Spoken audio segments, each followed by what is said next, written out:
Mima Loves! For today, ito nga ang ganap namin sa bahay. Parang hindi binaksin si David. Pero binaksin talaga yan, Mima Loves. Sobrang hyper nga ng baby namin. Parang wala lang nangyari. O, diba? Grabe talaga siya, o. Sabi ni Daddy, itatry niya daw kung sino ang malulubat, kung si David or siya. O, sige, subukan mo. Subukan mo si David para malaman mo. Ubus ang taba mo. Ayan. Hindi nga matatapos ang kakulitan ni David kasi hyper na hyper 101 ang energy ng batang ito. Bakit ganito tumanang-mana sa mami niya? Naka-jump first time niya maka-jump dito, Mima Loves. Kaya super happy kami ni Daddy niya. Talaga naman sobrang happiness namin itong si David sa bahay. Siya ang libangan namin. Na-forgot niya. Kita mo na yan? May patingin-tingin pa siyang ganyan. Mamaya nga, Mima Loves, may bata na namang iiyak. Kapag masaya tong batang to, ang naiisip niya, si Daddy niya. Pero mamaya, marami na yung feelings, Mima. Hindi niya pa nga nararamdaman ngayon yung mga sakit ng katawan niya, kakatalon-talon. Hindi niya pa yung nararamdaman. Pero later on, pag natulog yan, Mima, marami na naman niyang sakit-sakit na para bang matanda siya na kailangan niya ng Planax. Ay, grabe itong batang ito. Naman talaga maubos ang energy mo kay David. Good luck na lang sa'yo. Hindi ko nga alam kung bakit kami tumataba ni Daddy. Napaka-hyper ni David at lagi niyang inuubos ang energy namin. Pero for taba pa din kami. Hindi din nauubos ang aming taba. Eto nga si David, ang taba-taba nito ng baby. Pero pumayat na siya kasi nga ganito. Kitang-kita mo naman, Mima Loves, kung bakit siya papayat dahil sobrang hyperness ng grabiness ng babyness. Hindi ko na alam kung saan ko ito pinaglihi, Mima Loves. Hindi naman ako naglihi sa ka-hyperan. Shoot, Mima Loves. Nung pinagbubuntis ko kasi yung Mima Loves, nag-duty pa ako. Parehas kasi yung manager ng papa niya. Nag-duty pa ako. Ang laki na ng tummy ko. Siguro dahil hyper na hyper ako lagi magtrabaho, kaya lumabas siya ganyan siya, Mima Loves.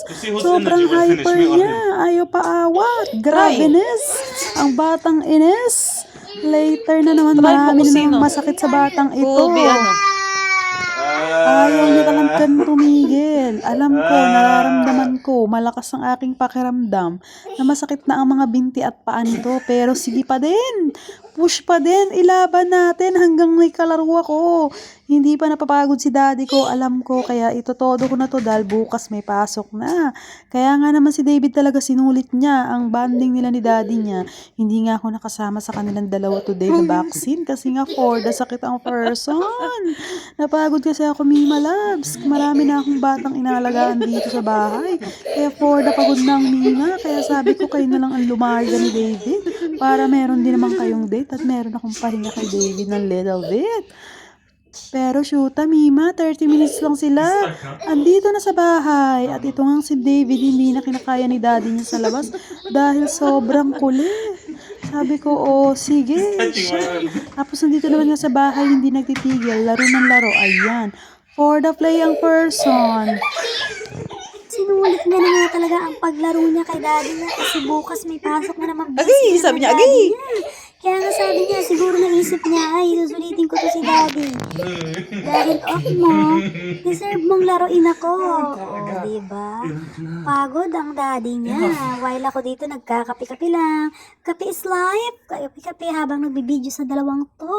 Kasi everyday kaming ganito, Mima Loves ni David. Kaya sabi ko, kay Daddy, laruin mo muna yan. Ikaw muna nga. Kasi pag wala ikaw, lagi kami naglalaro ng ganyan. Grabe na sa hyperness. Banana?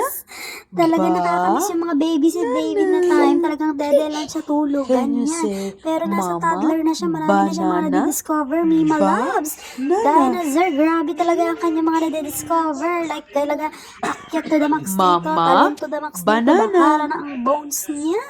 Grabe ito. Kailangan talaga namin mag-ipon ng paayos ng buto-buto niya or mag-stack ng Planax. All yan, ayos na ang buto-buto. Grabeness, ang graviness. Grabe talaga sa hyper mga toddler. Oh, nalobat na nga siya dito, Mima Loves. Nagpapanggap na naman tong anak ko na nagbabasa. Pero bakit nakabaliktad yan? Hindi ganyan, anak. Oh, diba? David? So, ayan lang ang graviness. Ang David? ganap namin. Don't disturb him. Bye. David? Thank you for watching. Be kind. David? Be happy. Be genuine. Bye-bye. Keep safe, everyone. Hingal na ang persona. Hingalnas na ako magsalita dito. Bye!